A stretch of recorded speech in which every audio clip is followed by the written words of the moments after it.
Live from the 607, it's the Ocho Duro Parlay Hour, where we're talking everything going on in the world of sports. Join in the conversation on social media with the hashtag ODPH, because here we go. Instead of looking deep inside, every word I have to say, keep it simple. Welcome to an all-new edition of the ODPH podcast, better known as the Ocho Duro Parlay Hour. What is happening, everybody? Thank you so much for joining us this week. My name is Ken M. Joining me in studio, as always, you know him. He's the co-host. His name is Padawan J. Well, let me talk to you. Yeah, and we have a lot to talk about on this week's episode, so we definitely want to make sure we keep that conversation rolling after the show. So, Pad, where does everybody head on over to? ODPHpodcast.com. Right on. Swing on over to the website. Check out the social media links. We are growing in a lot of accounts, so thank you so much for interacting with us and making sure those numbers grow, because it's all about that algorithm, all about getting the conversation to as many people as we can, and obviously go from there, because it means the absolute world to us. Also, check out the T Public Store link. Rumors of a sale is lurking, so you never know when. But you always want to make sure you check it out so you can see the newest designs we have coming up, because we have a couple things in the works too. So you definitely want to make sure you add that to your collection. Also, the Patreon link, $1 tier, $2 a month. It definitely helps support the show. And the blog section, the directory, which, Pat, how many providers are we on? 880,000. Sounds about right to me. The classified section, where you can find friends of the show, such as 3FN Podcast, Dragon Master Games, Nerd Initiative, and many more. The music section, where you can find out everything going on with Floodlands, Tom Jolu, Shout At the Robots, Brian Wolf, and the Howlers. That's the official name. I'm so used to just saying it's Brian Wolf. But he has a lot of great things going on. You heard his former band at the beginning of the show. But we're going to hopefully get some new music from Brian sent to us very soon. Sent up from Austin, Texas, because that's where he's located. But more or less, if it's anything and everything, it is the ODPH. You can find it at odphpodcast.com. And on the social media accounts, always remember to use that hashtag ODPHpod. Kicking off this edition of the show, we have to recap a big event that went down in the land of pro wrestling. And it is the biggest event of the summer. It is the WWE's party of the summer, if you will. Yes. And, Pat, what are we going to be talking about? We were talking about SummerSlam, the annual pay-per-view. They have one of their big 4 or 5, depending on how you look at it. It's 5 now. I think we can safely say that. But it takes place every year around this time of year. This year it took place from Ford Field in Detroit, Michigan, with an announced crowd of 59,194. But according to rumors and some sources and some reporting on the internet, Allegedly, it's 51,477. Either way, who cares? It's just numbers. They hit more than 50,000 people into that building, which you could tell the crowd showed up. Oh, absolutely. According to the press release, the fine folks of the WWE sent the ODPH, quoting, with a 59,194 in attendance in the Motor City, SummerSlam generated a record gate of 8.5 million. Let alone a lot of other ones that, honestly, let's just say this. WWE is winning right now. Yeah, they are. In pretty much everything. Yeah. So definitely appreciate WWE sending that to us, but we can definitely say, as we saw the show, it definitely reflected there was a packed house. Yeah. And they were excited to have some WWE action. Say 3FN's own Ron was in attendance. Yes, he was, which was awesome to see. Hell of a seat he had there. Yes. Wow. So congratulations to Ron for that. I know if you listen to the latest 3FN podcast, they talk a little bit about that. If you're on their Patreon, you get a little bit more. So you definitely want to make sure you sign up for that. So, after quoting the WWE press release, let us get into the recap of the weekend that was, Pat. Yeah, so the first match that took place on this card, because there was nothing in the pre-show, was a singles matchup between Logan Paul and Ricochet, and you had Logan Paul emerge victorious, beating Ricochet in 18 minutes, even via pinfall, although there were, of course, a little bit of shenanigans involved. One of Logan Paul's boys, I know Michael Cole at one point was going to say who it was, but he never got around to it, so I don't know who it is. I'm not intimately familiar with Logan Paul's posse outside of KSI. But one of his boys handed him a pair of brass knuckles, some brass knucks, after Logan Paul got spilled out onto the outside the ring there, and he came in and he gave old Ricochet the old uppercut, the old cross the face with the punch, not quote unquote knocked him out, and got the pinfall and win. And you know what? Good match and good opening. Absolutely. This match did what it needed to do. Got the crowd excited. Yeah. Say what you will about Logan Paul, and you can say a lot. But as far as him being a WWE performer, he is very, very good. Yeah, he is. You can't take that away from him. He definitely knows how to get the crowd riled up. He definitely knows how to work them. He can definitely match up with a lot of the wrestlers with the athleticism. And especially with Ricochet, who is known for his high-flying aerial assaults. Yes. He needs somebody to keep up that speed. Logan is somebody that can. And granted, they didn't do any kind of super crazy spot like they did at the Royal Rumble. No. Didn't need it, though. But they told a great story. Yeah. And that is showing, one, the growth of Logan Paul in the business, and two, how much WWE trusted Ricochet with this match. Right. Because, let's face it, Logan is a social media celebrity. He's not really a wrestler per se, Right. as far as the definition goes. But he can definitely go in the ring, and to see them work together, they had great chemistry. There was one moment that you saw Logan try doing a DDT off the top rope. Yes. And Ricochet caught him, and they spun it into a reversal. It was effortless. Oh, it was phenomenal. It was one of the coolest spots of the entire weekend. I know it's not getting a lot of praise. No. But if you understand how wrestling goes, that was a perfectly planned spot, and it looked flawless. Right. And just for as relatively inexperienced as Logan Paul is, sure, he's got all the talent in the world, and sure, he looks great in the ring. And, he's gone up with some of the best of them in the ring, and he's come out looking like $1 million, But with as little time as he has, the fact that he pulled that off flawlessly, I would not have faulted him if he tried that and it got botched it somewhere along the way. Because I'm like, hey, listen, you're still relatively new. Shit happens. I get it, but you could not tell he is relatively new to this. No, he definitely showed a very experienced poise to him. And this was a great match to kick off the night. Obviously, Logan left right after the match. In his gear. Right, to go to his brother's boxing match with Nate Diaz. Yep. So he didn't stick around to see the rest of the card, but we did, so we have to get into the rest of the event. Yeah, so the next card up, or next match up, I should say, was the singles matchup between Cody Rhodes and Brock Lesnar for the third time. And this time, Cody Rhodes emerged victorious, beating Brock Lesnar via pinfall in 17 minutes and 35 seconds. And of course, the story with this after the match is Brock Lesnar gets up, takes off the gloves. I think everyone with a little bit of memory started collectively going, oh, holy shit, because the last time he did this, he busted Randy Orton's head open. But no, he kind of did a little head-to-head. I couldn't tell, even watching the clip back on Monday Night Raw when they went to show it, I couldn't tell if he was saying something maybe. Hard to say.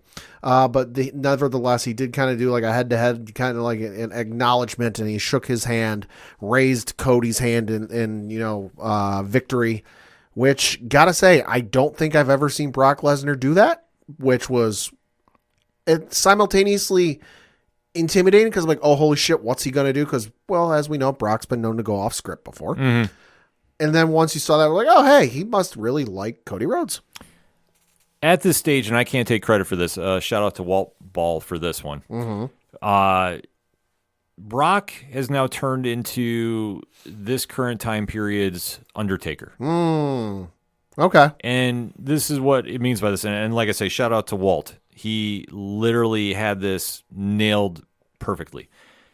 At this stage, Brock is the litmus test to go through if you're going to be the next superstar to go to the next level. Yeah. And I understand the sides of the coin here with Cody Rhodes.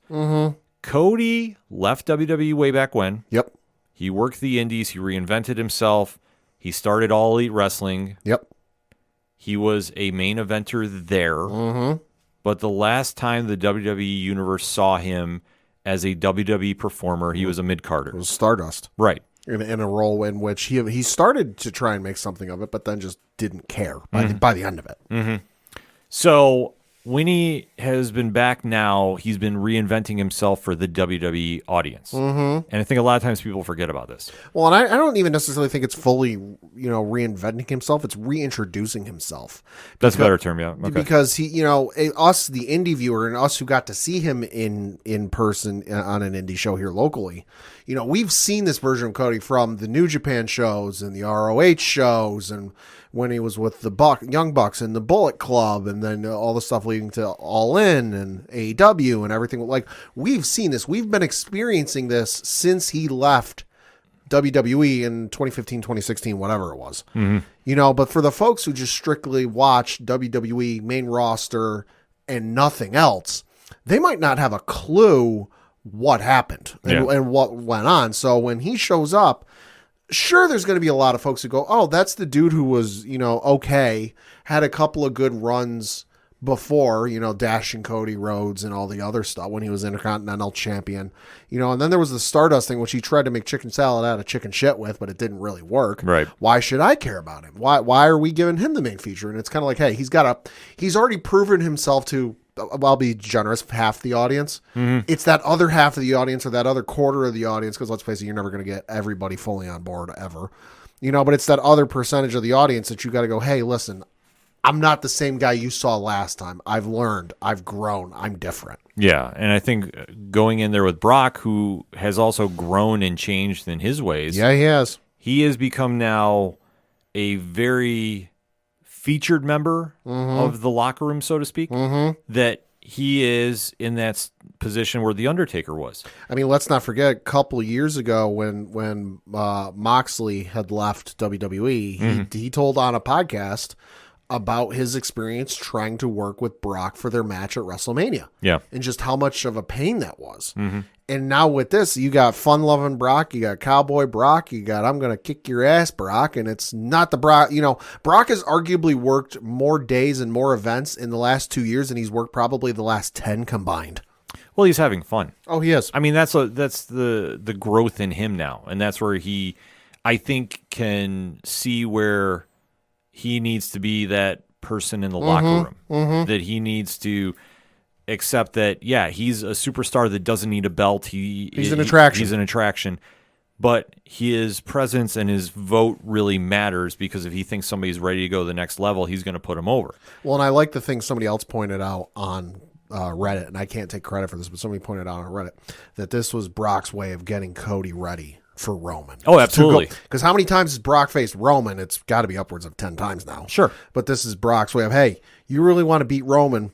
Let me sharpen the knife for you. Well, that's the whole thing that Cody's story is now, is Cody's redemption arc to get back to Roman. Almost in a sense of Rocky, if you want to go to a movie comparison. With it.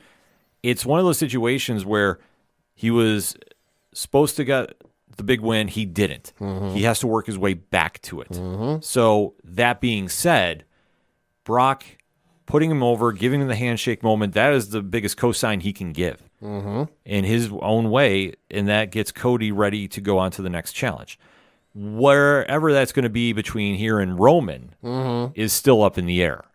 But in the meantime, they finished their story. They told a fantastic match and really drove home the point that Cody's ready for that next level. Can't speak more highly about it. This was my favorite match of the night. Oh, yeah. This is one of mine, too. Yeah. Next up was the 25-man Slim Jim SummerSlam Battle Royal. And you had in this matchup LA Knight. Yeah. Apollo Crews, J.D. McDonough, Rick Boogs Otis, Ivar, Eric, excuse me, Shinsuke Nakamura, Tommaso Ciampa, Cameron Grimes, to the moon! Austin Theory, Santos Escobar, Giovanni Vinci, and Ludwig Kaiser, Ridge Holland, Butch, Matt Riddle, Omos, The Miz, Grayson Waller, Karrion Kross, Chad Gable, Bronson Reed, AJ Styles, and Sheamus. And your last four during this battle royal, because this was a pretty good battle royal, I gotta say, for not having high expectations of this. Good battle royal. Your final four was Bronson Reed, AJ Styles, and Sheamus, and then obviously with LA Knight, and then LA Knight emerged victorious by last eliminating Sheamus to win the Slim Jim SummerSlam Battle Royal. Yeah. This whole match was centered around getting LA Knight to the next level. This was a stepping stone. We all knew this, but they still told some great stories in this.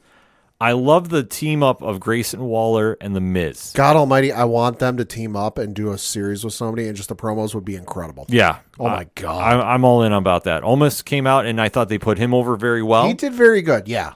And I think that at the end of the day, it's all about LA Knight. Yep. And getting him into one of two positions. I know that we have long talked about him versus Austin Theory for the U.S. title. And I think if he stays on SmackDown, that is a possibility. Oh, I fully see that happening. But something came to my attention last night that I said, well, maybe he's going to get another title. Okay. Hear me out on this, because I know we're going to talk about this superstar a little very shortly. Sure. Gunther Yep. is only a few weeks away from breaking the Honky Tonk Man's all-time record for the Intercontinental title. Right. As it stands right now, he's in a feud with Chad Gable. Yes. Well, he's got a matchup coming. We don't know when. Right, but they just wrestled. Right. There was the fatal four-way. Chad Gable won. He's now the number one contender for the IC belt. Right. If WWE wanted to really pull something quick, and they decided to move LA Knight to Raw, how big of a moment would it be if LA Knight's the one to beat Gunther? That'd be a hell of a moment for him. Yeah. Nothing. I'm all right with that. Nothing against Austin Theory. No. Because I think he, as an LA Knight, is the next in line for a mid-card title. Yeah. So whichever champion drops it first. Yeah. Yeah. But how big would a moment be if LA Knight is the one to defeat Gunther? That's a huge moment for LA Knight because he's not beating Roman. Sorry. I don't see him beating Seth just because they want to establish that belt and give it some credibility. So that's why I don't think Seth is going to lose it here anytime soon. Right.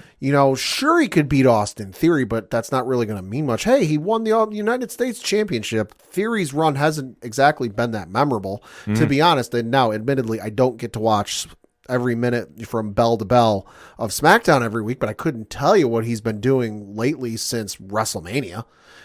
So could he beat Austin Theory for the U.S. title? Yes. It doesn't mean that much. Not really. But like you said, we saw him appear on Monday Night Raw, and I know some people are like, well, why is a SmackDown superstar appearing on Raw? Only Raw's superstars are supposed to be on Raw. Listen, the dude just won a Slim Jim SummerSlam Battle Royal and was getting a photo op done. That's all the explanation you need. They ran a promo for Slim Jim after this using the classic Macho Man Randy Savage footage, and they had Bianca Belair and LA Knight in the commercial, which, holy shit, didn't realize that hearing Macho Man go, step into a Slim Jim, and then you just hear LA Knight go, yeah, afterwards. That's a hell of a combo. My God. Oh, it works. It works, but that's why he was on Raw, so that makes all the sense in the world. But no, if you want to give him a major moment and a major boost, not that he needs it. Christ, he's a reporter. Oh, sure, yeah. Reportedly, he's number one in sales for merchandise in the company over Roman and Cody and everybody else. But that's a huge moment for him. I'd be all right with that. Yeah, I mean, that's the one thing about it, too. It's a big moment, and this match was supposed to get him to that next level. And they did do a setup with him and The Miz on Monday night. Yeah, which, they did. Listen, that's the new talk forever. Yeah, it is. So I am perfectly fine with that. And if it leads to a quick program in the meantime, while Gunther defeats Gable for breaking the record, sure. But I think before Survivor Series, LA Knight's going to have a mid-card title. I think so. And I think, like I say, if we want to do locks and leaps, the lock is him against Austin Theory. Yeah. Because Theory hasn't been doing anything, but he's been doing a great character. Yeah, he has. As just being a heel. I'll give him credit. The character is good. It's just in terms of the memorable stuff he's been doing. And part of it could just be the fact that he's on SmackDown, and it's pretty much all bloodline stuff, and everything else kind of falls by the wayside, at least from the way I see it. So that's not on him. It's just I don't know much of what he's been doing. Exactly. So we'll have to wait and see, but I'm just going to put that on the ether right now. LA Knight could be your next Intercontinental Champion. Could be. Heard it here first. Next up was an MMA rules match between Shayna Baszler and Ronda Rousey, and you had Shayna Baszler defeat Ronda Rousey by technical submission in 7 minutes and 30 seconds. Arguably the worst match of the night. Not arguably for me, it was the worst match of the night. Well, the one thing that fans need to realize, and this is something that we've discussed here on the ODPH and 607 TWS, anytime you try doing an MMA style match in the world of pro wrestling, it just doesn't come off well. It doesn't. even when you have Shayna Baszler and Ronda trying to do that, and I will say we did not hear that this was MMA style until what, day of the show? Yes. So yeah, I think we talked last week that like we wouldn't be surprised if they did something like that. But yeah, no, it wasn't until the day of, and probably maybe not until pre-show, that they're like, oh yeah, by the way, this is going to be an MMA rules match. Yeah. So that being said, their chemistry was off. I know Shayna took a shot about mid-match. Yeah, she got a shiner. Yeah, they're really connected. So she really got busted open in the fight there. But we knew this was going to be Shayna's to win. Ronda is gone, arguably for good. Yeah, we'll see. We'll have to wait and see. But I think looking back at her run, it did what it needed to do. It elevated the spotlight onto the WWE Women's Division. Yeah. Her run as a character, debatable. Yeah. I mean, I'm not saying Hall of Fame. No. By any stretch, but no. I mean, if it happens, I'm not going to sit there and kind of argue and go, well, she should be. I'll be like, yeah, okay, sure. But like, I'm not sitting there going in 5 years or whatever it is, the criteria for getting in the Hall of Fame, going, she needs to be a first ballot Hall of Famer. Yeah. Like if it happens, yeah, okay, sure. I could see it happening just for the impact she made. Yeah. Because, I mean, she that's what it'll be more for than in-ring stuff, for sure. Right, but this match is a very forgettable swan song. Oh, it is. This is the one match that, like, if you haven't seen the show yet, you know, you can certainly get up and, you know, get some food or go to the bathroom. You won't miss anything. My biggest issues with this was, one, nothing against the referee, but if you're going to because the referee came out, he goes, oh, this isn't a WWE sanctioned event. You know, wrestling rules don't apply. There's no rope breaks. There's no countouts. There's no yada yada. Okay, nothing against him. I realized there was a UFC event the same night, but there's enough MMA referees in the world. Pay one for a night to show up just for this, to kind of give it some legitimacy. You know, it doesn't have to be a Herb Dean or any of the other, you know, well-known, you know the face MMA refs, but just somebody who, like, and you can even throw it up on the screen. Oh, you know, this ref has been with Bellator, you know, Strikeforce and UFC. Like, oh, okay, this is an actual MMA ref.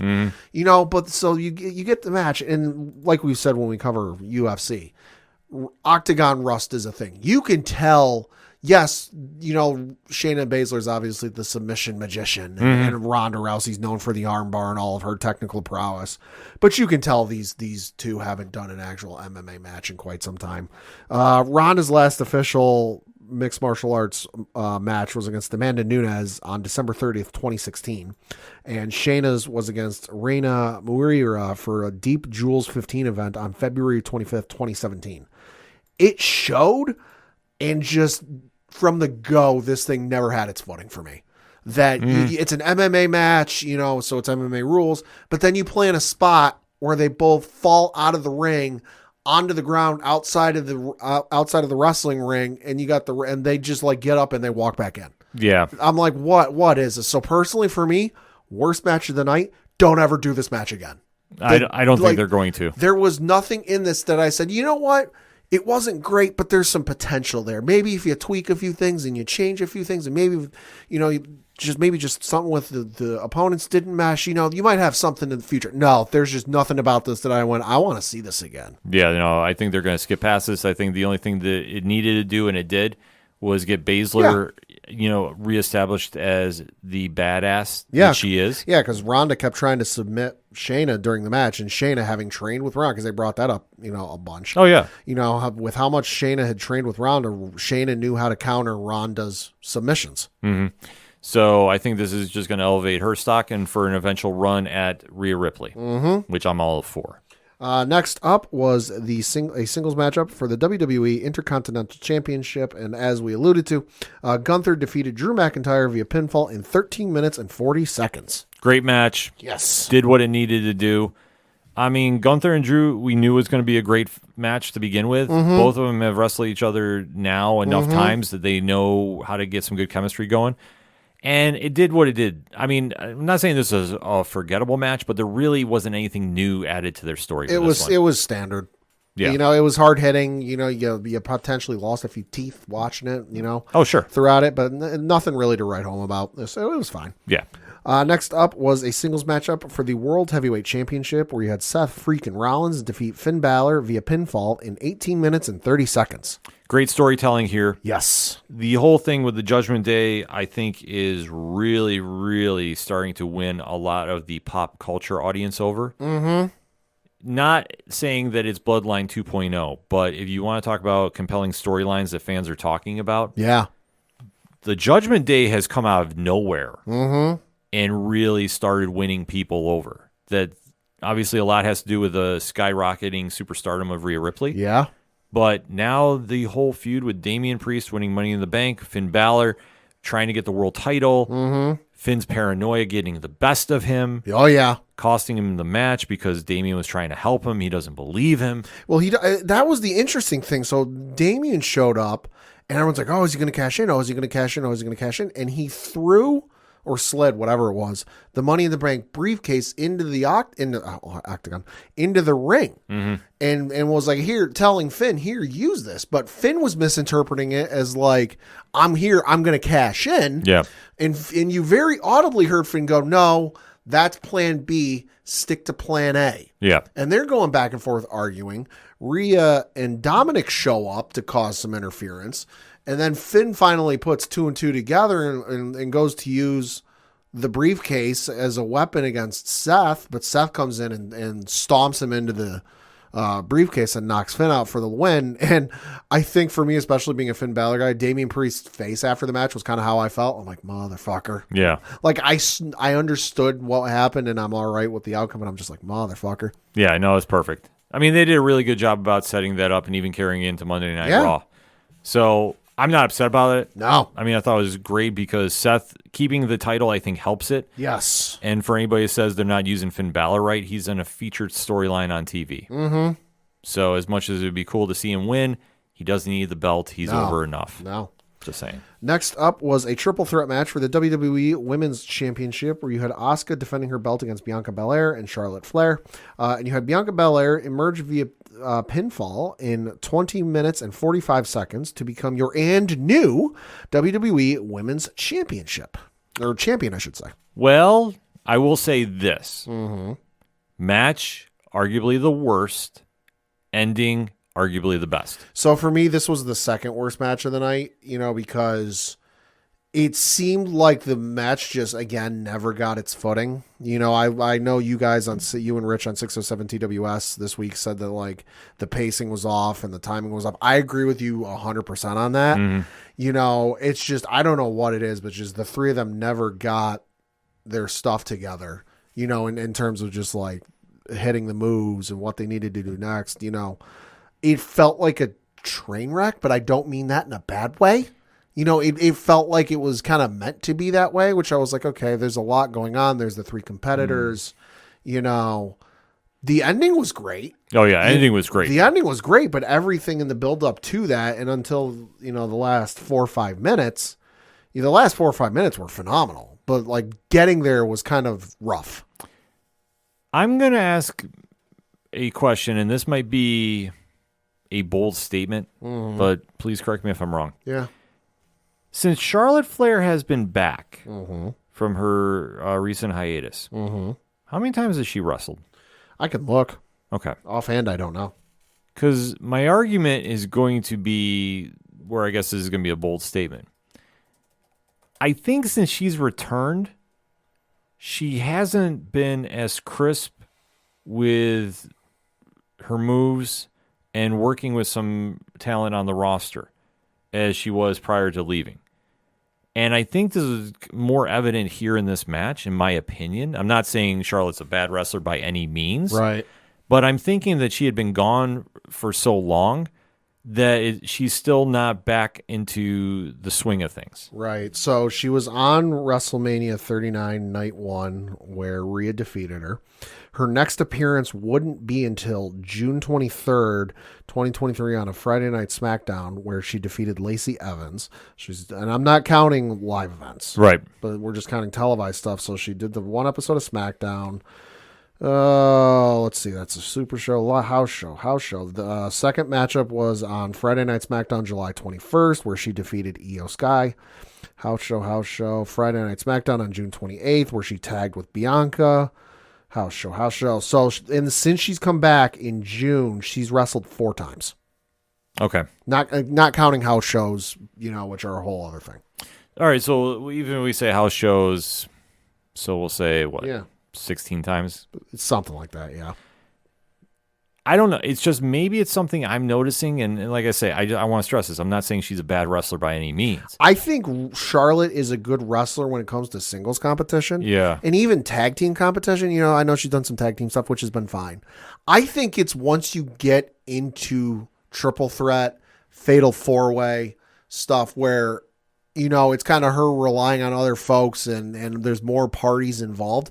That's where it starts to fall apart for her, because I'm noticing more and more, and this is not a slight against Charlotte. Oh, sure. She's great as a singles wrestler. She's great as a tag team wrestler. But when it comes to triple threats and fatal 4-ways, it's just something always seems off when she's involved. I think it almost comes off as like she's overpressing. Yes. And I think that showed up here. Like I say, there was just something off, and I don't mean to be so critical about her, but it just kind of seemed like after the very off moonsault from the top rope, it just never seemed like they were back on the same pace. Right. And I don't know why, and you might be onto something with the triple threat, but I can't stress enough. I'm not saying she's a bad wrestler. Neither am I. She's one of the best in the world. But in this circumstance, it just didn't click for whatever reason. And it showed just because everybody would it was like a domino effect. Yeah, no, I've got nothing against her either. She's not my cup of tea. She's not my favorite women's wrestler of all time, but I respect the hell out of her. Oh, yeah. It's just something, there's just something about it. I don't know. But then we get to the finish. Yeah, then we get to the finish. So Bianca Belair emerged victorious. Leg was quote unquote injured. Mm-hmm. And I know Corey Graves brought up, hopefully we don't have a Finn Balor type situation, where she has to relinquish, not long after she wins the thing. Well, we didn't have to worry about that because Io Sky's music hit, and she comes bolting out of the back like she's running away from a fire. Yeah. Holy hell. Comes there, gives Bayley the briefcase. Bayley attacks Charlotte and Asuka, taking them out. Goes into the ring, tries to attack, Bianca. Bianca gets the one up on her. Io gets a hold of the briefcase, attacks Bianca, drops her. Hands the briefcase to the ref, and you can hear Io screaming, "Cash it in, cash it in, cash it in!" And the ref, I love it when the ref visibly understands and doesn't do the what, huh? What are you talking? Like I know Mike Chioda did it at least. I think with who was it?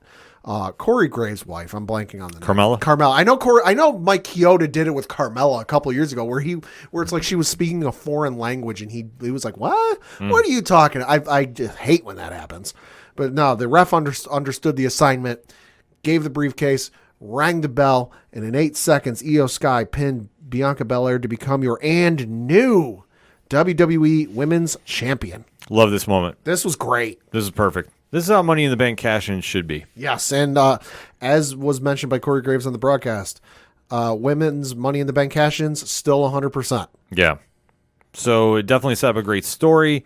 I was surprised to see Bayley helping her. So was I. As much, but Yeah. you know what? It was a cool moment to see Dakota Kai came out through the crowd. Obviously, Yeah. she's been recouping from her injuries. Yep.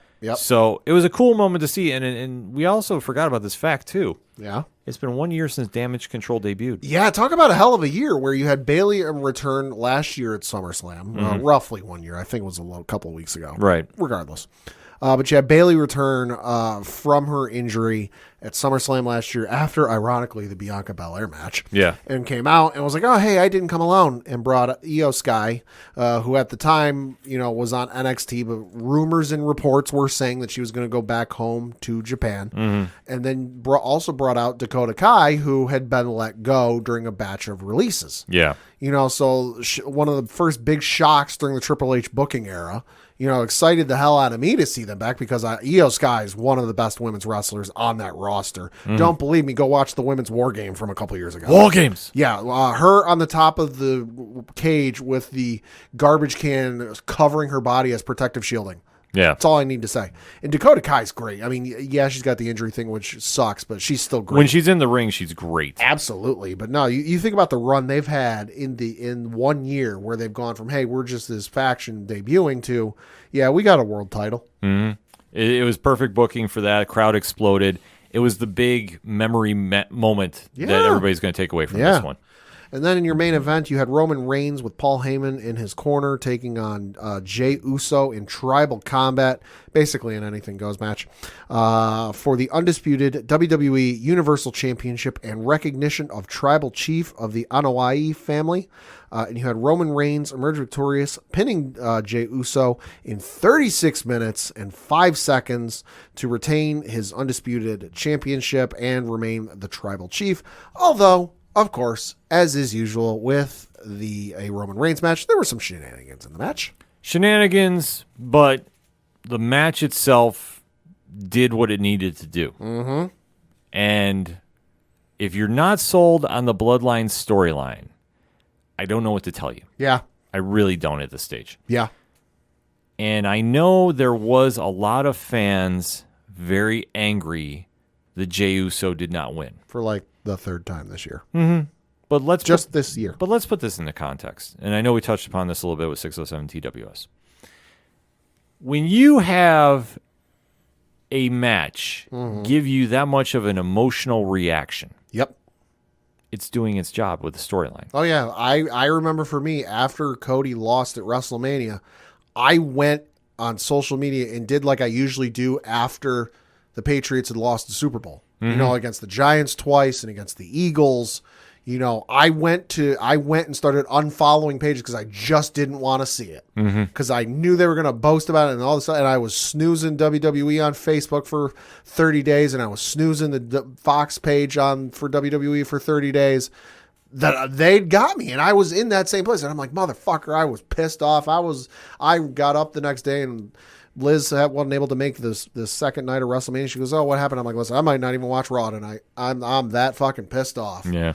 They got me, but with this, I'm like, ooh, this is a good twist because when it comes to siblings, anyone who has a sibling and anyone who's ever been jealous of a sibling on a certain level can understand this. Mm-hmm. Because the ending came with one Jimmy Uso pulling his brother out of the ring, breaking up the pin, and leaving him for Roman. And if I remember right, never really mentioned up until this point how he felt about the whole thing. Never made an appearance, never stood by his brother's side, despite the fact they're both... Well, he was injured. Well, he was injured. You know, never by his brother's side, despite being both out of the bloodline, you know, but showing up and making his feelings felt. Now, some people are like, well, how can he go back to Roman after everything? He might not. Yeah. He might just be like, hey, listen, Roman's doing what he's doing. This is between brothers. Roman's got nothing to do with this. One thing I've been saying for a while, and I think now it's coming closer to fruition, is when we get to Survivor Series, we're either going to have one or two matches. Yeah. We are going to have a Bloodline Civil War. So, like, there's no question about that. But is it going to be a triple threat or fatal four-way? Fatal four-way. See, that's the question I got now, because you might have that, and I think that completely does the break with Solo, Sikoa, and Roman. Well, because what did I say was going to happen last week that ended up happening? Now, admittedly, I had to watch this match twice because I was at the Yankee game that day. I had gotten up at 5 a.m., and by the time this match got over, had been up for 19 hours at that point. So, admittedly, when this was on live, I was nodding in and out of this match, but I had to watch it back because I missed it the first time. But what happened that I said would happen? There would be a moment where Solo would go to help Roman, and would get in the way, and Roman would hit him. And it happened. And you saw the pissed off look on Solo's face like, what are you doing? Yeah. I'm trying to help you. He's done this at least twice, maybe 3 times now. I know it happened the last pay-per-view. I know it happened this one. Might have been 3 times. You know, once is an accident, 2 is on purpose, 3 times, well, you just hate me. You know, or whatever the saying is. But no, this is going to come back to, you know, blow up in Roman's face. We'll see what happens. Rumors and reports are Roman was injured in some sort of capacity. Heard something about that. During this match, we have not heard anything of what it is or what it could be or if it's true or not. We'll wait and see. He is scheduled to be on SmackDown this coming Friday, so maybe they'll say something there. But regardless, this match was awesome. And as for what happens with Jimmy and Jay, I'm here for it. I've got a brother. I have certainly had my disagreements with my brother, and I've even been jealous of my brother at certain times. Mm-hmm. So on the level, I understand this. I get this. Have I ever wanted to kick my brother's ass in front of 17,000 people, 20,000 people? Well, no. Yeah. But we've certainly come to blows over the years. Anyone with a sibling, if you're sitting there going, well, we've never fought, you're lying. Mm-hmm. Stop lying to yourself. You understand on some level what this is about. Exactly. No, they did a great time setting things up in motion, Yeah. and Jimmy Uso's true intentions. Yeah. We'll find out this week, but it's all building towards enhancing the storyline. And I think for everybody that's freaking out that Jay didn't win, okay, He's still a main eventer. he's still a main eventer. He's still going to be in that conversation for WrestleMania, Right. and he might not get the world title now. But it does set up a singles matchup between him and his brother, which in their entire run of WWE, which has been going for over 10 years now, Yeah. would you have ever expected to see those two go up against each other? No. They've literally been a tag team forever. Right.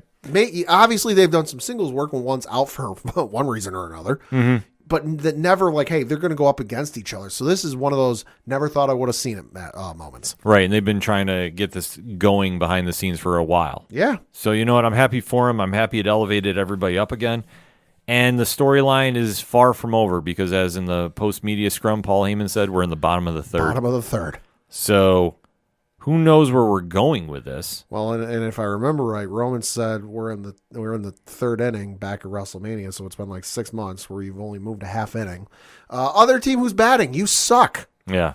Well, I think it's just ultimately leading to the WrestleMania moment with him and Cody. Yeah, no, it will. And I think that will be the time that we have the belt change this year. I think Cody alluded to that a little bit with his promo on Monday Night Raw before he got interrupted in the opening segment. Oh, sure. Because if you go back and you listen to that and you kind of peel back the layers on the onion a little bit, I think Cody was alluding to that. Mm-hmm.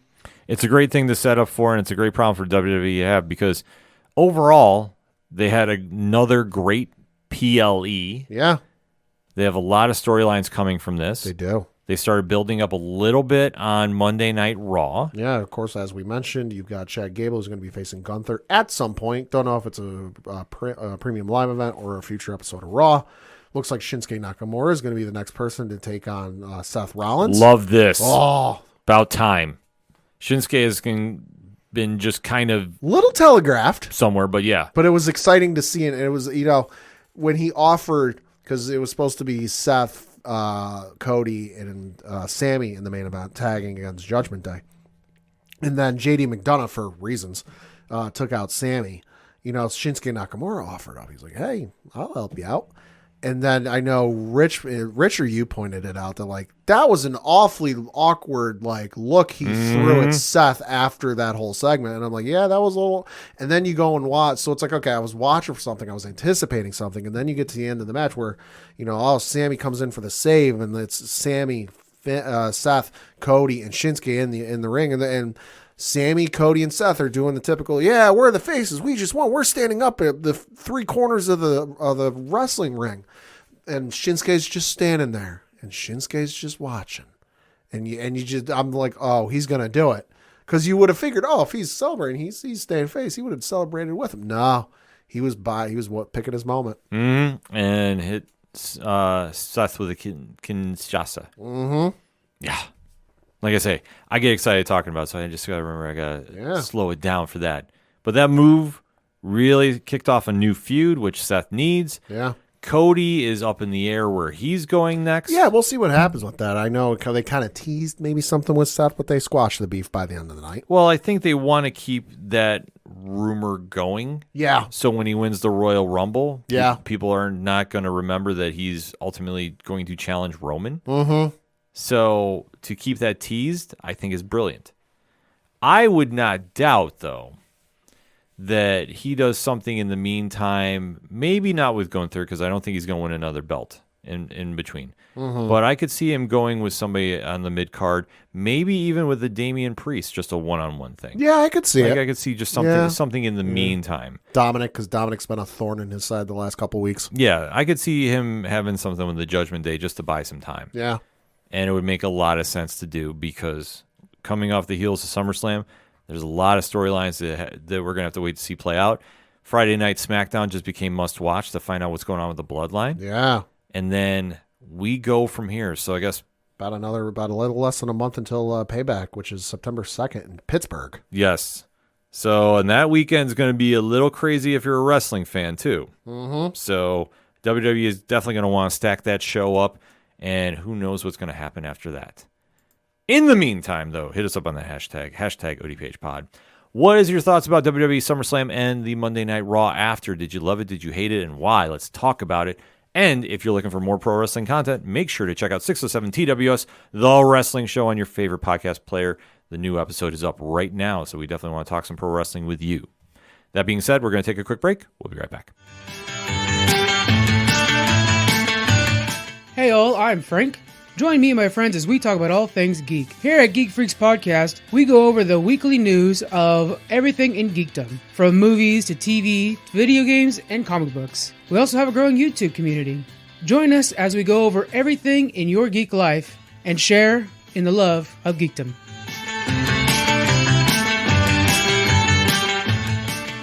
Coming back for another segment on this edition of the ODPH podcast. And since we last recorded, the NFL preseason is in full effect. Yeah, it is. The first game has been played between the Jets and Cleveland. To those of you already doing fantasy football drafts, what the hell is wrong with you?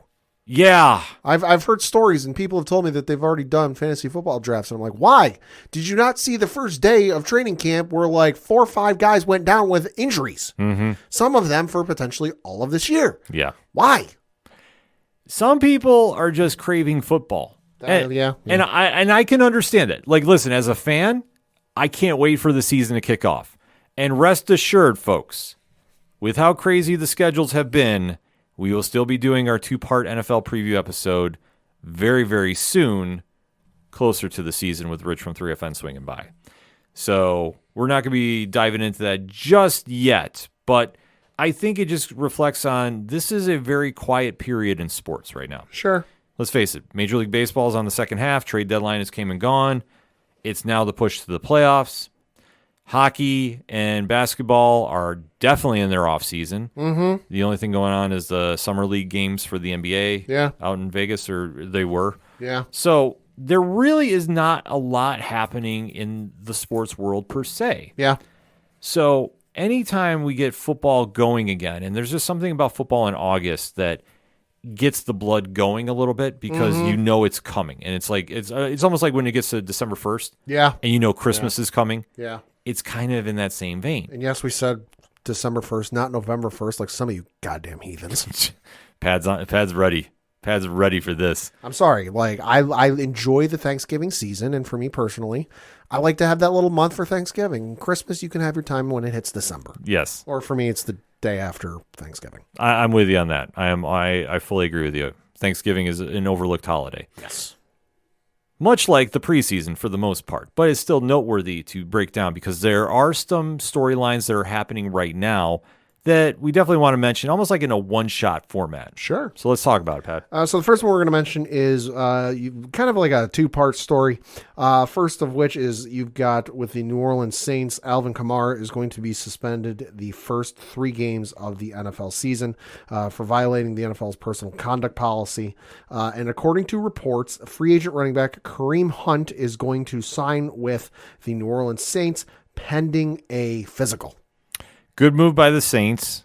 Obviously, if you got to replace Kamara, Kareem Hunt is a good replacement. It's not bad. Considering the market right now, I think that's very solid. Yeah. Obviously, he had been in Cleveland past couple of years, but Nick Chubb is still the main running back in Cleveland. So if he wants to make a chance trying to start again, I think New Orleans is a safe spot for him to land and see, because the expectations, let's face it, are low. Well, and especially just with the way injuries go. You know, New Orleans, very high-powered offensive team. We'll see what happens with this year with new coach and all that other stuff. But it's not bad to be on a team, even if you might not get as many cracks as you did, at the pigskin, the first couple of games. Something might happen. You might break out and you might start getting more touches. We'll see what happens. Absolutely. Next up, we got to mention is another running back who's still a free agent. Dalvin Cook is still a free agent. Obviously, he has been with the Minnesota Vikings the last couple of years. Set like 1,000 yards rushing like the last 4 years consecutively, but for whatever reason, Minnesota decided to get rid of him. He's a free agent. Not really sure where he's going to end up quite yet, but where do you think he's going to end up? This is a really good question. And to be honest, I think he winds up in the AFC East somewhere. I agree. I think that's probably the safest landing spot. Had the Giants not locked up Saquon Barkley, that's where I thought he was going. Yeah, I could have seen it. But I truly think that there's 3 teams legitimately that want him on the roster. Okay. I think the Jets are first and foremost. Yeah. With Breece Hall still not back yet. He's still on the PUP list. Yeah, timetable to be determined. Right. I know the head coach, Robert Saleh, is saying that, according to ESPN.com, that he's expected to begin practicing in a couple of weeks. Okay. So, right, and the thing we got to remember, too, is there's only 3 weeks of preseason, not the 4 everyone's so accustomed to for years and years and years. So the runway on this for takeoff is a little short. Right. So I think that if they can get Dalvin Cook in there, who is an established starting back, I think that helps out tremendously. Yeah. And I think that'll take some pressure off Aaron Rodgers, who, let's face it, hasn't had a solid running game in Green Bay since, I'm on green? Yeah, I would say since the George H.W. Bush administration. Quite possibly. It's been a while. Yeah. But that's just goes to show you. I mean, like I say. And apologies if that's the wrong presidential administration. I'm not looking it up. Yeah, that's the one situation with Green Bay is, like, they haven't been known for their running backs. No. And like I say, I'm on green, was one that is played with Aaron Rodgers. That's the one that stuck out most to me. Ryan Grant is another one too. Yeah. But like I say, it's not impactful enough that it really sticks out. Right. So for him to have Dalvin Cook there, I think would help, especially if they want to try establishing that the Jets are the real deal on the offensive side of the ball. We know their defense is very, very good. They're very young. Yeah. But they're in the right direction. Like, they'll help them win games this season. Yeah. But after that, I mean, honestly, they have to get some spark on that offense. And Aaron Rodgers at this stage in the game is not exactly the Aaron Rodgers of old. It's a real short window. Especially when it looks like him in the New York media. I mean, that's going to be a very combustible situation too. It's going to be a good thing to live in New York and be able to pick up the New York Post. Yeah, it'll be fun after game days. But until then, like I say, the running back position is going to be something that I think the Jets need to address. I think they really need to make a play for Dalvin Cook. Yeah. And really need to lock it up soon. Because the only other spot that I think he has a real legitimate spot to land is Miami. Okay. And I know that they're retooling their offense a little bit, and if they can get him there, it also goes if Tua's back to being 100%. Right, and I agree with you on the Miami thing just because, listen, Tua's a good quarterback, but he can only throw the ball so many times. He can't throw it 900 times a game. And yeah, Tyreek Hill and Jalen Waddle are good, but you need something else to balance that off of, or else the other opposing defenses are just never going to rush, expect a run, and they're just going to sit in pass protection the entire time. But listen, that's nothing against Raheem Mostert, who is their listed number 1 running back right now. He's not Dalvin Cook. He's fine. He's serviceable, but he's not Dalvin Cook. I agree with you on the Miami thing. Part of me holds out hope, New England, because, we've only got Ramondre Stevenson as a running back. And Ramondre's good, but, can always use that 1-2 punch when it comes to running backs. The other one I can legitimately see in taking my, that's like my fan pick. I'd love to see Dalvin Cook on New England. The one I could also see is Indianapolis right now. Because you've got the Indianapolis Colts, who've got Jonathan Taylor and his disputes with the ownership in the front office. Will he play? Won't he play? Yet to be determined. You've got, their other listed. Zach Moss is one of their other running backs. He's listed as questionable. You've got Deion Jackson's their 3rd string listed. You got Kenyon Drake, who's their 4th string listed. I think there's another guy they got who's injured and won't even be able to play this year. So right now they don't have a legitimate rushing running back here. So I could see it happening there. Indianapolis is the wild card because of the Jonathan Taylor situation. Yep. So that could be a landing spot. I mean, that is kind of developing as we've been in between episodes. So we'll have to wait to see. I was actually going to say I think Buffalo could be another long shot. Yeah. I don't think Cook winds up there, but it's a long shot. But I will say this. The Bills have his brother on roster, James Cook. Yep. And after that, it's Damian Harris and Latavius Murray. Mm-hmm. If the Bills are serious about getting a running game going, they're putting a lot of faith in James Cook, who struggled over his first year there. Buffalo running backs have struggled like the last 3 years. Because they've never put an emphasis on the offensive line until now. Except for like 2-3 games a season when they crack 100 yards. Well, that's the whole thing because, like I say, they have never addressed the offensive line to where it needs to be. But obviously going and getting their big prize free agent from Dallas, which I know Dre Driven is yelling right now at the wherever he's listening to us on. But when we got McGovern in, that was a huge help, Connor McGovern. And their draft pick 2, which I keep saying is just a matter of time till Osiris Torrance is in the starting lineup. Right. They do have the key elements to get that line built. I just don't know if they're serious about doing it. Mm-hmm. And that's what I mean. Like you addressed it, but you need to commit to it. Mm-hmm. And that's going to be the question is, can this line really commit and lock in? Right. The other thing, too, is you picked up Damian Harris from the New England Patriots in the offseason, which he's a decent running back. You know, is he a star running back? Is he the feature running back? Not really. I mean, he's got 2,094 yards rushing in his career with 20 touchdowns over the course of his 4 years playing, 15 of them coming in 2021, which, of course, was Mac Jones' rookie year. So you expect that with a rookie quarterback, that the running back's going to get a bunch of touches. And then for receiving, he's got 281 yards receiving with no touchdowns. Like I say, if they want to do the upgrade there, Cook would be great for it. Yeah. I don't think they're going to get him, though. I think if they were going to get him, it would have happened already. Just with the brother connection, and you know how much brothers talk and they stay in connection and text messages and Facebook Messenger and all that. I think if Buffalo were going to get him, it would have happened already. I do too. I mean, it's still a long shot. He might want to go ring over paycheck. Yeah. But I think now the Indianapolis situation does favor him more than anybody. Yeah. Because Indianapolis has a rookie quarterback. Yep. Albeit they're having a hell of a QB battle right now. Hey, put some respect on Minshew Mania. Gardner Minshew's there too. Yeah, like I say, it's not solidified who's the number one quarterback in Indianapolis. But if you have a rookie quarterback that winds up winning, you're going to want to have a stable running back behind him. It helps. And if Jonathan Taylor is out for reasons, yeah, I'm saying Cook is not a bad replacement for him. So I think he'll be the biggest domino to fall that hasn't fell yet. Sorry. I just get so tied up because I'm so excited to talk football. But I know Ezekiel Elliott is still out there. Yeah, Ezekiel Elliott's still a free agent. Not really sure where he could end up. Hell, he could end up back with Dallas. Yeah, I think he's going to have to take some humble pie. Yeah. He's not the Ezekiel Elliott of old. I know that's another one I wouldn't necessarily mind seeing in New England. I know when he went to visit New England, they had a very good meeting with him. I know he was spotted as having either lunch or dinner. I don't remember which one it was, but he had lunch or dinner, some sort of meal with Mac Jones. So he was out with the quarterback. I think it'd be good if he wound up there, to be honest. I think that's a very solid landing spot for him. Yeah, no, it'd be good. You know, he's obviously not the Ezekiel Elliott of old, but you've got Ramondre Stevenson up there, so he doesn't need to be. You can figure out which one's going to be the feature back, which one's going to be hey, we're 3-4 yards from getting a first down or 3-4 yards from getting a touchdown. Pound it in there. Yeah, they're going to have to do something up there to give Max some help. Yeah.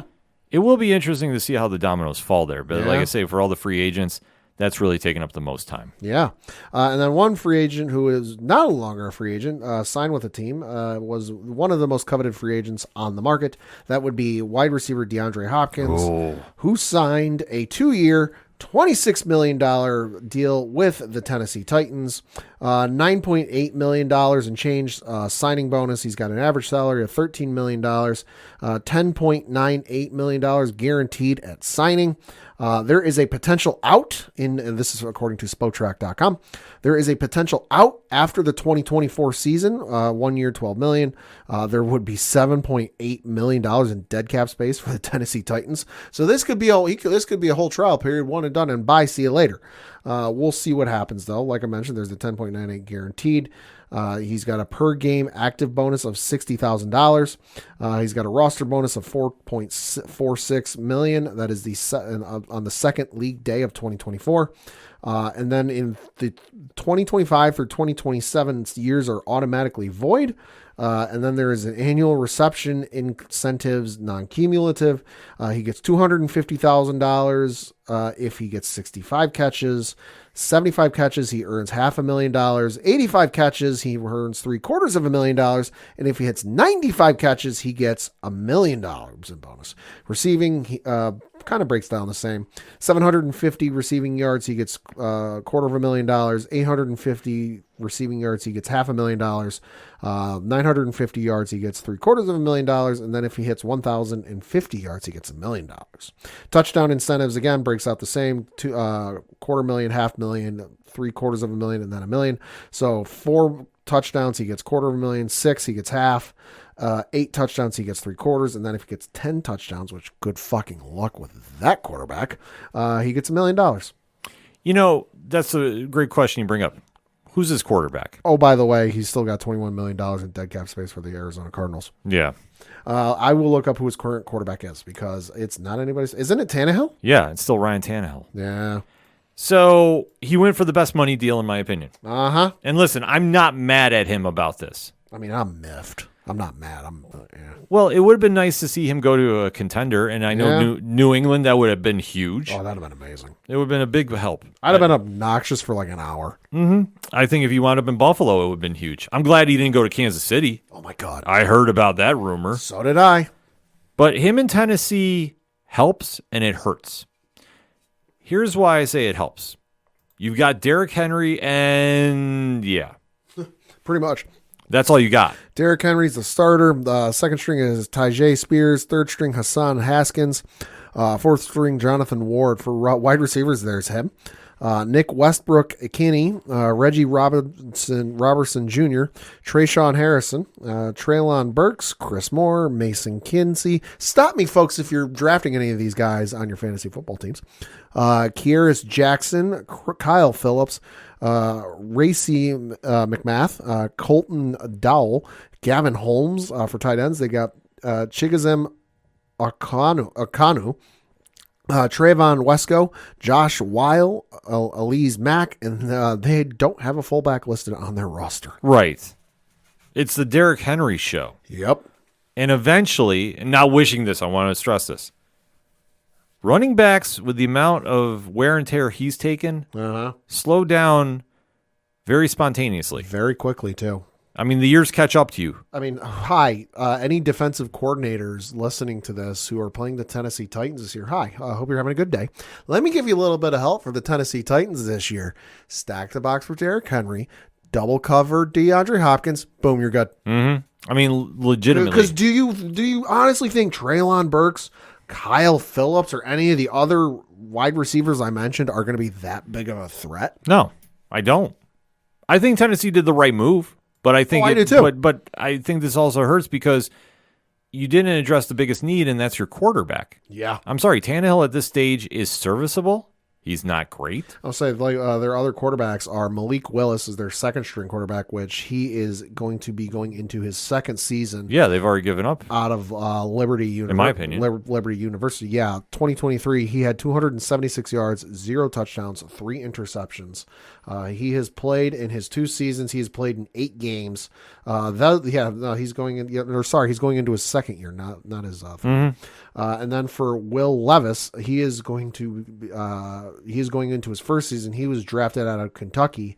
In this year's draft, he was the 33rd pick overall in the second round. Yeah, he was the one that everybody thought was going to go a lot higher, Yes. The prototype, so to speak. I'm listening, nothing against the kid, but I'm having Daniel Jones vibes. With is he good statistically? Sure, but he fucking played on Kentucky. Yeah. What is University of Kentucky known for? Basketball. They're not known for football. Right. Hi, Daniel Jones and Duke, same thing. Mm-hmm. Duke is not known for football. Duke is known for basketball. Right. So the stats might look sexy as fuck when it comes to the college game, but it's fucking Kentucky. Mm-hmm. And granted, they're not part of the big switch up that's happened, Pac-10, Big Ten. everything 10. R.I.P. Pac-12. Yeah, which is a whole different ball of wax. But as it stands right now, I mean, what competition did he face? He has the physical prototype, but so did Sam Darnold. Yeah. So has a countless amount of other players. Is it going to be enough to get DeAndre Hopkins the ball and really make this team a contender? That's the big X factor. And that's why I say, like, it hurts that they have not solidified who the number one is going to be and has proven that that's going to be able to get the ball out to Hopkins, take some pressure off Derrick Henry, and really move the ball. Plus, you got a 35-year-old, he just turned 35-year-old, Ryan Tannehill, and who's going into his 11th season. Yeah. So, I mean... The arm don't get better as time goes on. Exactly. So, it's going to be an interesting thing for Tennessee. I don't like the move for Hopkins, but I understand it. Yeah. He got the best money deal. My advice to Tennessee Titans fans, I wouldn't get a DeAndre Hopkins jersey just for the sheer fact that he's got an out after this year. Yeah, and depending on how things go. I mean, granted, we have never heard him being a disruptive teammate. Carlos Correa tried this in Major League Baseball with the Minnesota Twins last year. He signed a 2-year deal with the Minnesota Twins with an opt-out after the first year because he bet on himself, and then it bit him in the ass, and he went back to Minnesota. Mm-hmm. But like I say, in Hopkins' case, we've never heard about him being a bad teammate. I No. know, but the whole reason he left Houston was not him. No. That's a whole other ball of wax, which we don't need to get into. We don't have the time to. Right. But when he was in Arizona, he played very hard. Yeah. He was somebody that really carried that team on his back. Tennessee's got a superstar on their roster to help Derrick Henry. Just is it enough to get him over the hump? No. I mean, it might help him get that division. It helps. But not overall, though. I mean, I'm not punching a Super Bowl ticket by any means. No, I mean, Houston, they're not going to really be anything. Indianapolis, jury's out. Jacksonville, I would think, makes improvements. Theory. We'll see. Yeah. But until then, it's like we said with the NFC East a couple of years ago. Somebody's got to win that fucking division. Mm-hmm. And I think Tennessee has the best chance to win by default, but I think it ends after that, unless Levis comes in and lights the world on fire, which I don't see. I'm sorry. No, I don't either. But we'll have to kind of see how it all breaks down after that. A lot of football stories, surprisingly. And I know we're going into the first full week of preseason now. Yeah, we are. Any kind of early vibe you're getting from the teams? Like, is there any team that's jumping out to you early, Pat? Well, I know for my team, I'm happy they kind of redid Matthew Judon's contract and got him some money and got him kind of secured and taken place of because he is fucking phenomenal. And dragging Asante Samuel on the weekly. Fuck Asante Samuel. If wow. If you know, you know. If you don't, look up Asante Samuel's Twitter account. That's all I'm going to say. And then I know they just re-signed Trey Flowers, who won 2 Super Bowls with them. So I'm happy for them securing up the defense.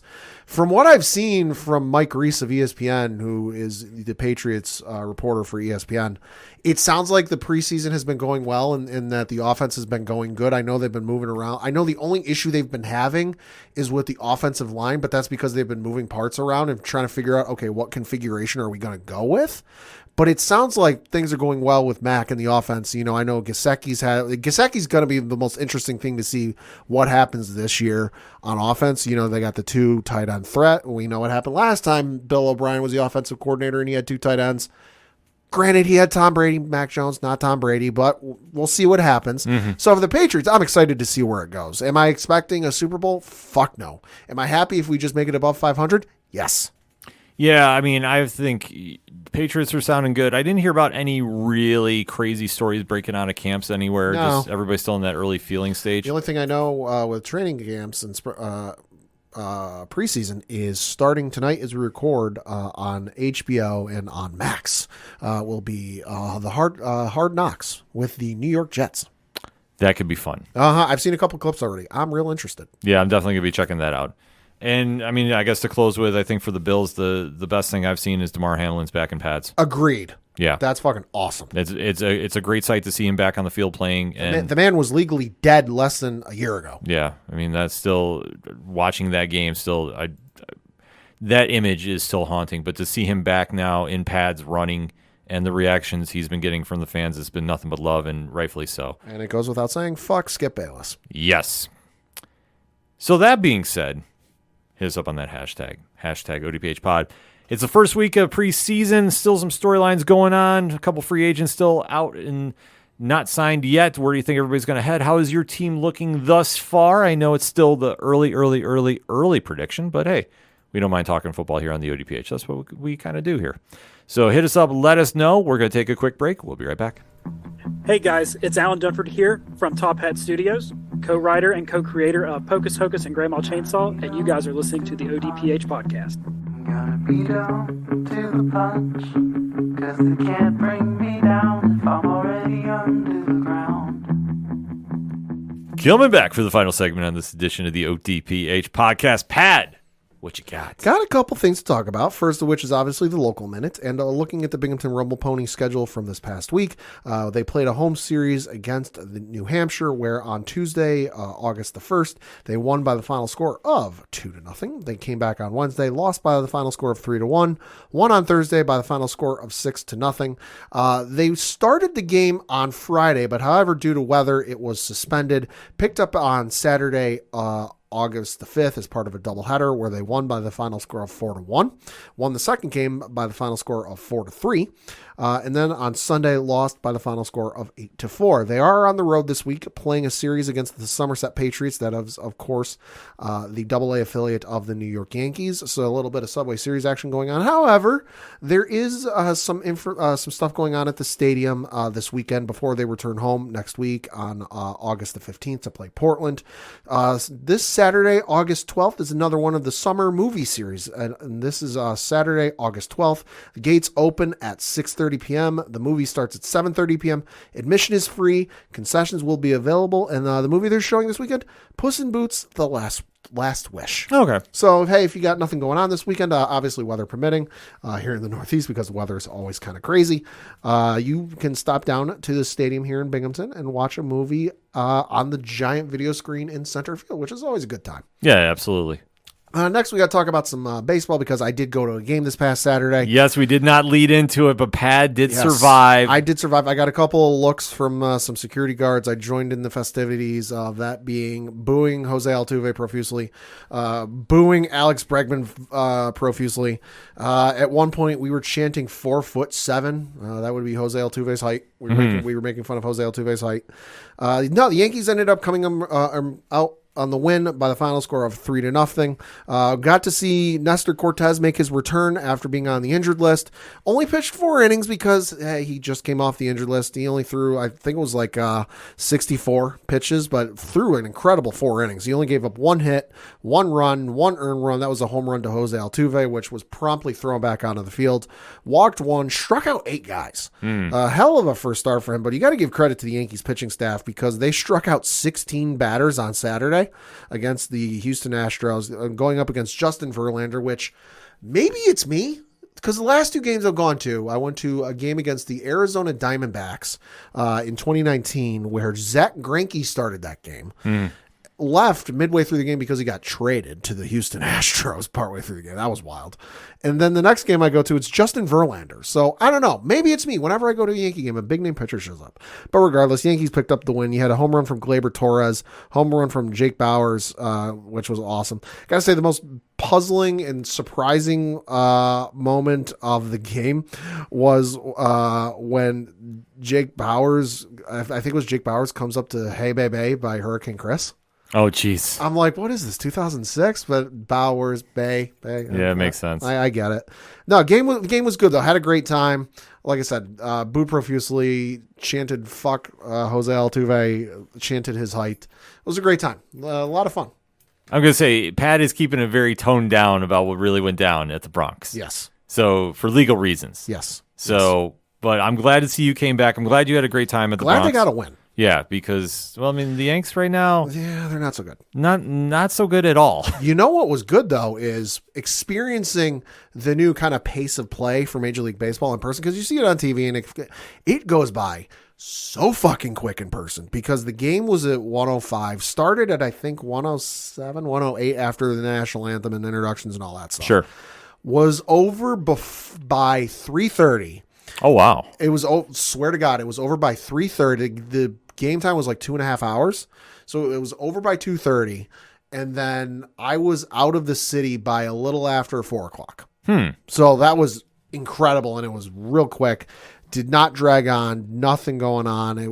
I got to say, I was a little skeptical of the whole pitch clock and all this other stuff. In person, phenomenal and really move things along. I endorse it entirely. Awesome, man. Also got to talk some Premier League soccer, because soccer starts back up in the UK here. Starting this Friday, you've got a couple games going on. Well, one game going on, Burnley, Manchester City going on there. You've got a whole slew of games going on Saturday. Arsenal, Nottingham Forest. You've got Luton Town, who's the new rags to riches story. They've got the super small in the middle of their town field, the rags to riches, coming from basically almost falling out of entire existence and winning each league all the way through. So what are they going to be able to do this year? You got Everton in there playing Fulham, who your personal favorite team with over there with AEW. Oh boy, and Tony Khan and all those guys. Oh boy. Yep. And then on Sunday you've got Chelsea and Liverpool taking place. So Premier League soccer starting this weekend in the States, going to be on USA Network and on Peacock. So definitely give it a watch if you need something to watch this weekend. And then we got to talk some baseball again, because there's been a little situation going on with the Baltimore Orioles. Yeah. Let us address this, and I guess we'll give a disclaimer. The thought, views, and opinions of Padawan J do not reflect the ODPH. Listener discretion is advised. So there's the announcer for the Baltimore Orioles broadcast, the guy who does the play-by-play, makes the calls and all that. Not the color commentator, but the announcer, Kevin Brown. During the O's game against the Rays on July 23rd, had made a comment basically saying like, hey, and I'm paraphrasing, hey, the Orioles are doing really good against the Rays. That basically, like, they've done better this year against the Rays than they have the last two seasons. And a graphic appeared on screen, which this is from the reading from the video on YouTube of the broadcast. Mm-hmm. And the graphic reads, last 16 series against this is specifically the Baltimore Orioles against the Tampa Bay Rays. In the last 16 series, Baltimore was 0-15-1. Ooh. 15 straight series losses before this season. The last series win Baltimore had against Tampa Bay was from June 23rd to June 25th, 2017. Well, this season they've got 3 wins in 5 games, and from 2020 to 2022, they had 3 total wins in 21 games against Tampa Bay. So effectively, they've done as well this year against Tampa Bay than they have done the past 2 years combined. Mm-hmm. He brought this up. Now, this wasn't like spontaneously brought up on the toughest. It was in the media guide for the game. Right. He brought this up, and then what happened is he was seemingly suspended. Now, Baltimore has come out and said, well, we don't talk about internal matters. He's not suspended. Dude hasn't been on TV since this occurred. Mm-hmm. For all intents and purposes, he's been suspended. He hasn't been on TV.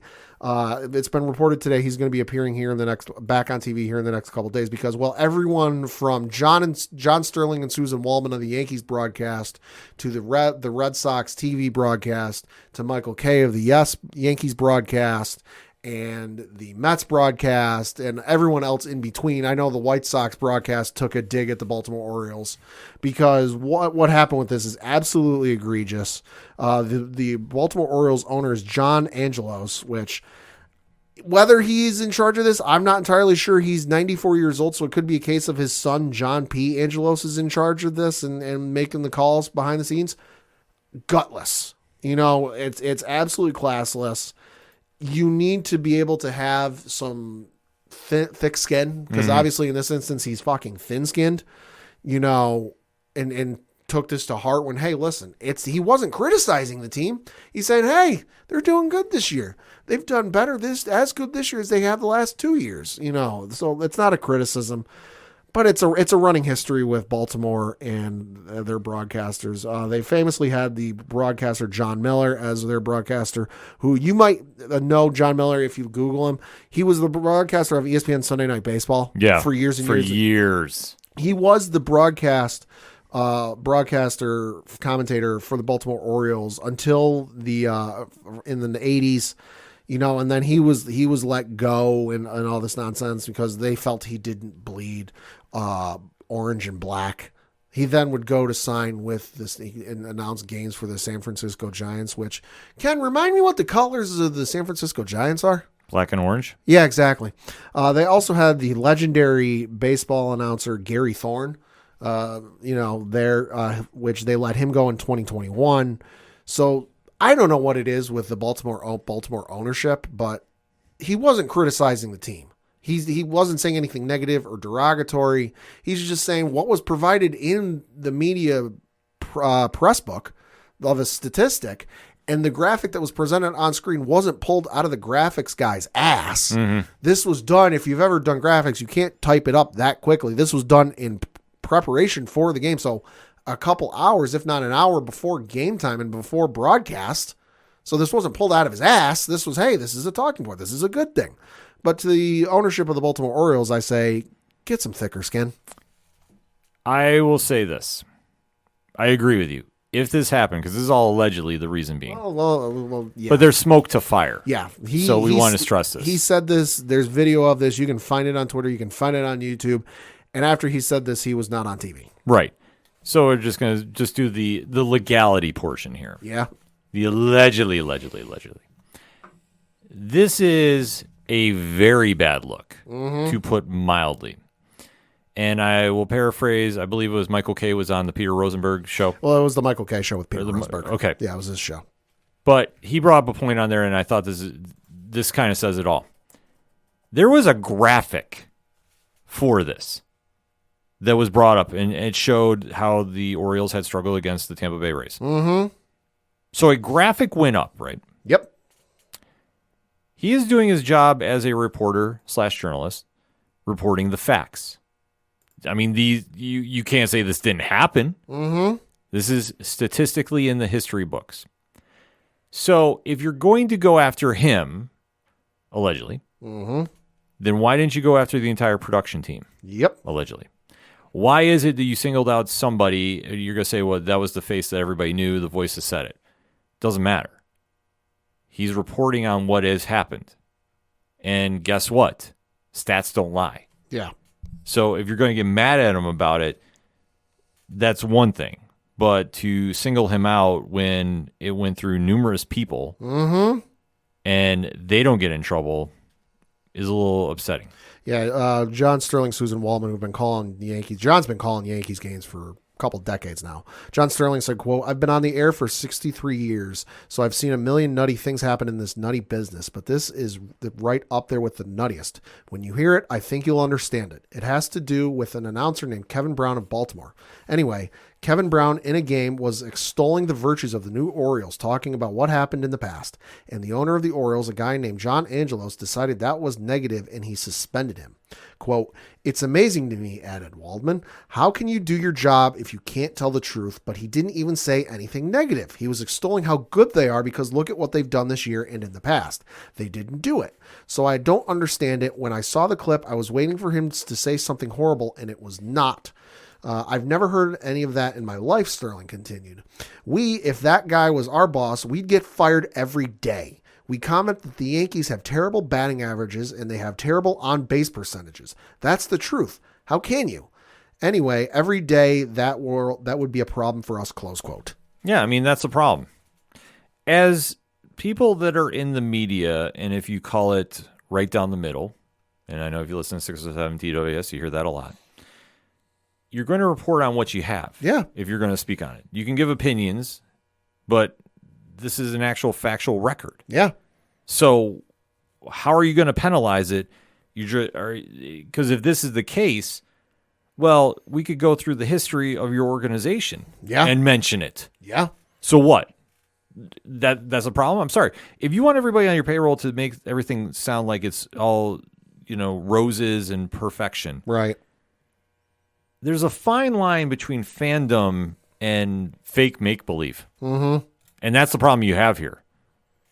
You are allowed to, as somebody that covers the sport and having that opinion, to report on the facts. Yeah. You can't fudge them. No. I'm sorry. It is what it is. This isn't the 90s, the 80s, or any other time prior where you had to either have somebody who knew the history on the back of their hand or have some sort of sports almanac to look this stuff up. Mm-hmm. Anyone with a phone or an internet or access to a library or some sort of computer can go on the web and look this stuff up in the matter of not even a second. Yeah. This isn't hidden. This isn't hard to find anymore. This isn't obscure. This is easy to find. You guys have been shit for so long that honestly, I'm happy for Baltimore doing as well as they are. Absolutely. I'd like to see it. Would I like to see the Yankees up top? Absolutely. But hey, if it's somebody else getting the shot, hey, good for them. Mm-hmm. But the fact that you got the owner being thin-skinned and thinking whatever the reasoning is that the announcer got suspended, because let's face it, it isn't officially, and they don't comment on internal politics or whatever the phrase was. Mm-hmm. The dude said the comment and hasn't been on TV since. Let's call a spade here. You suspended him because you got thin skin. Grow up. Exactly. There's no room for that in this day and age. I'm sorry. People are allowed to have the opinions if they're reporting on the facts. That's what it is. You can't change history. Otherwise, it's a different story. But you have to report on what there is. I'm sorry that you have a winning season this year and you guys can't be happy about that. Yeah. And admit that, hey, we've had some years that not so good. But hey, we're winning right now. This was the past. This is the present. Let's go from here. But this is hopefully a learning experience. And I would say I kind of hope the higher-ups at Major League Baseball take a look at this, because this is very unsettling behavior. Yeah. If this is all true. Yep. So hopefully he gets back on the air sooner than later. Yep. All right, so let us go to some comic news, because obviously with the Entertainment Edition being on somewhat hiatus due to the whole SAG-AFTRA strike, there isn't a lot we can talk about, but there is some comic book news that we can talk about. Okay. And I guess I will get to the good news first, because when we talk Spider-Man these days, I know a lot of times you're going to get a reaction one way or another. It's a mixed bag. Right. But just coming out from the press release from the fine folks at Marvel Entertainment, Steve Fox and Carola Baroli are launching a new Spider-Woman ongoing series coming out in November. I'm showing Pad the cover now by Leanne Francis Yu. Oh, that's nice. Yes, who last time we saw that artwork was Secret Invasion, which we just talked about on Nerd Initiative's Turn a Page, Tuesday nights, 8 p.m. Eastern on Nerd Initiative YouTube. So that series is going to be coming out on November 29th, I believe. So you definitely want to stay tuned for that. So the further stories of Jessica Drew coming out of the big gang war storyline that's coming in the pages of Amazing Spider-Man. You definitely want to keep an eye out for that. But there is another story that we're going to get official confirmation a little later this week, because Marvel did send out a teaser about a certain picture touting the most notorious Spider-Man story ever told. Yeah. 2. Yeah. And this led to a lot of speculation from fans. Mm-hmm. And Pad, have you ever read Spider-Man Reign? No. Well, have I read it cover to cover? No, I read the when we were discussing this yesterday, I did read the kind of Wikipedia summary, which, as we were discussing off air, even the Wikipedia page glances over some finer details. Yeah, this is under the Marvel Knights brand back in 2006, I believe. And this is, whenever you see that kind of show up there, it teases of the mature readers line, so to speak. Almost like a Marvel Max, if you will. Okay. I know the Marvel Knights was kind of the brand name when they decided to do some more serious tones in the late 90s, early 2000s with the Black Panther series, the Inhumans, Daredevil with Kevin Smith and Joe Quesada on it. Right. And seeing that on there, this kind of definitely brought back some memories. Reign is a very, very unique Spider-Man story. And if you haven't read it, it is arguably one of the most polarizing stories in all of Spider-Man's history. It ranks up there with One New Day. Yeah, that's what I've heard. Of the either you really love it or you really hate it. There's not a gray area about this. So the fact that we're going back to that universe, so to speak, and we say allegedly because it has not been confirmed yet, but we are probably going to get some more news, I would assume, later this week. I don't know how I feel about this. I didn't think that we needed a sequel to this. Right. But I am very interested to see how the take is going to be, especially if they try topping the original Reign series. Because, like I say, it's a very, very different Spider-Man story. So take it with a grain of salt, but stay tuned for that. Hit us up on that hashtag. ODPH Pod, and let us know, have you read Rain? What's your feelings on a sequel? That's what I want to have that discussion with, because I think that comics social media is going to be an interesting day when the official announcement is done. It's kind of a given with Spider-Man these days. Right. Well, Spider-Man these days is definitely giving a lot of different reactions. Mm-hmm.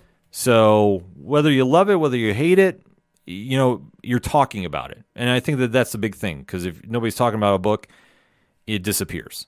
But I think with Spider-Man, especially with the latter half of 2023 coming up, there's a lot to be excited about. Yeah. And there's a lot that we're going to kind of have to hold our breath and see how everything plays out. But I definitely, after seeing this, what is going on here? That was my instant reaction to this. And I definitely want to talk with fans about this week. So hit me up on those hashtags and let's talk about it. But before we head on out of here, we're talking comics. We need those comic picks. Pad, kick us off. Got 3 this week, 2 from Marvel, 1 from Dynamite Comics. The first one from Marvel is Spider-Man, Amazing Spider-Man, issue number 31. This one from Zeb Wells.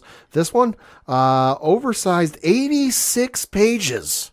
They've been doing that a lot lately with that Spider-Man run. So obviously it's going to cost you a little bit extra, but this one, it's the wedding of the year. Peter Parker is the best man, and Tombstone is walking the bride down the aisle. That's right. Janice Lincoln and Randy Robertson are tying the knot. And there's no way all the crime bosses in New York City aren't seeing this as an opportunity to off Tombstone. So that one should be very interesting to read.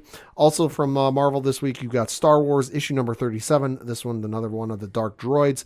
And on the cover, this one says Lando versus Lobot.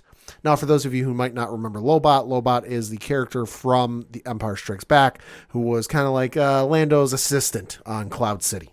This one says, Lobot lost, a Dark Droids tie-in. Something has gone horribly wrong with Lobot, putting the rebellion at terrible risk.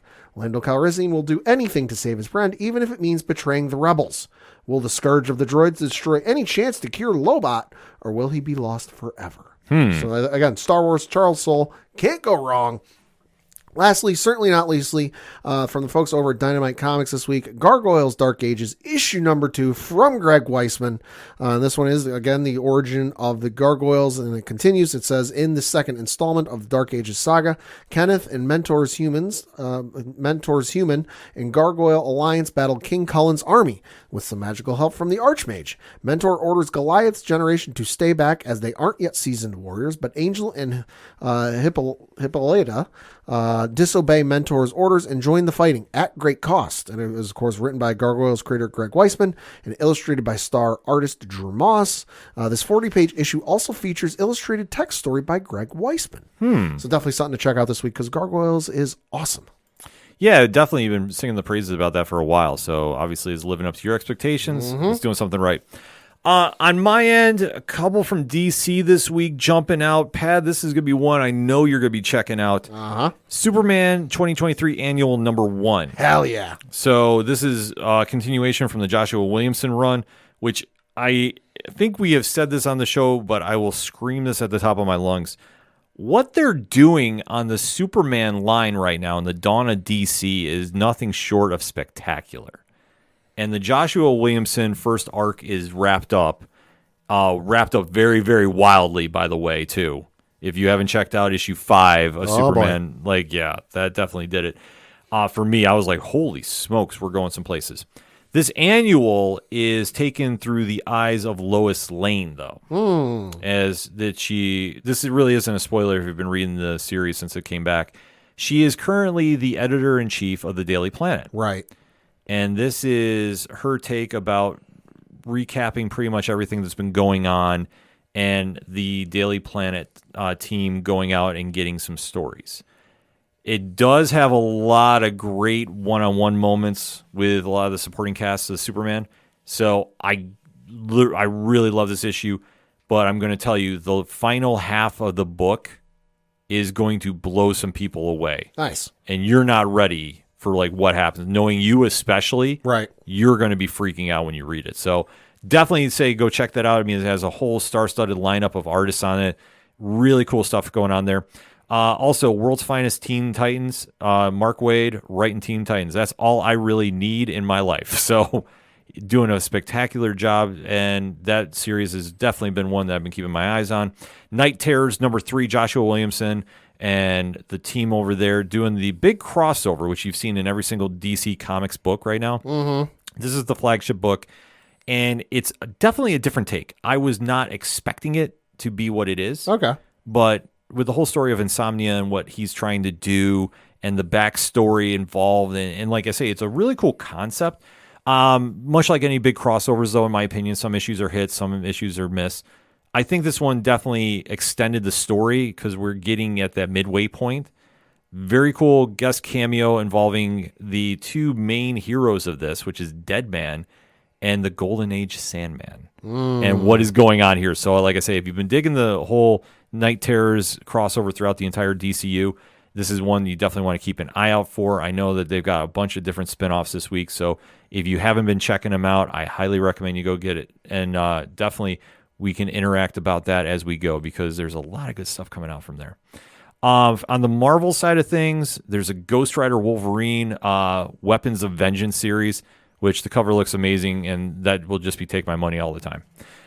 So a lot of cool things happening there. The Fall of X storyline is kicking into high gear with Immortal X-Men, #14.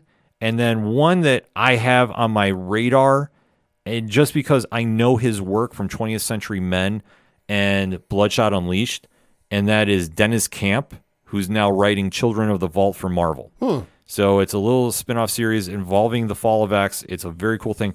If you've never read his stuff, it's very good, but it's very, very gritty. It's intense. It's not for the faint of heart, but it's awesome stuff. So I can't really wait. I can't wait to see what he does with, now being in the X universe. I think there's some cool stuff going to happen there. Also, Avengers 4, Jed MacKay, Stuart Ramon, really doing some cool things there, along with the Spider-Man stuff, because like I say, they got a lot of cool things happening. So Yeah. definitely don't want to miss that. On the Image Comics side of things, the Enfield Gang Massacre is coming out. This is a book, if you like that Texas Blood, this is going to be one right up your alley, so you definitely want to keep an eye out for that. Kaya 10 by Wes Craig is coming out. That one I know we're going to be reviewing on Nerd Initiative. Shout out to Marty Stoke. He's got that locked and loaded and dropping.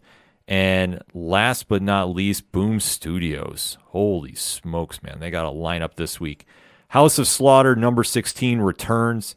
Now, this is the spinoff of the Something is Killing the Children book. Okay. And this is done anthology style, so it's all pretty much separate contained stories featuring different members. This is taking a look at one of the most notable white masks of the Order of St. George. So this is going to be one that, like I say, you definitely don't want to miss. The series has been hitting on all cylinders. Every single story they've done, whether they've covered the different members of the groups, like I say, the black masks, the white masks, the reds, they've been really taking the time to give these characters some big moments that they're connecting. And like ever since the first issue, I think this series, they have a kind of a rotating cast who comes in creative team-wise, but they're still hitting all strides. So you definitely want to check that out. Also, one of the most interesting series I have read in quite some time is returning after a hiatus. Okay. Damn Them All. So this is Simon Spurrier and Charles Adlard, who you know from The Walking Dead. Oh, yeah. So they are now returning in regular series format. Volume 1 is also going to be out. If you haven't checked it out, combining issues 1 through 6. This is one, if you're a fan of like Supernatural Constantine stuff, this is going to be right up your alley. Like, it's crazy. This entire series is wild, but it's a fantastic read. I really enjoy it, and I can't wait to check this issue out when it drops. And last but not least, there is a series that's coming out that is got a very big TV project coming to, and that is Mech Cadets. So this is going to be one, I'm telling you right now, you want to go pick this up at your shops this week. There's definitely going to be a buzz about this, and if you haven't seen the trailers out, definitely make a point to go see it. And as we always say, before we end up closing the show down, make sure to go out to your favorite local comic shops and go support them. Go get some issues, go talk some comics, and definitely go support your favorite independent comic podcasts. We're all out here doing some work, trying to give you the best additions to your collection that we can do each and every week.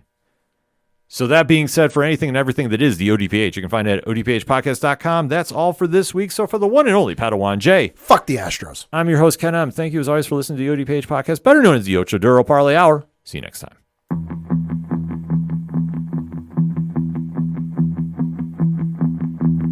Gonna beat 'em to the punch. I'm gonna beat 'em to the punch. 'Cause they can't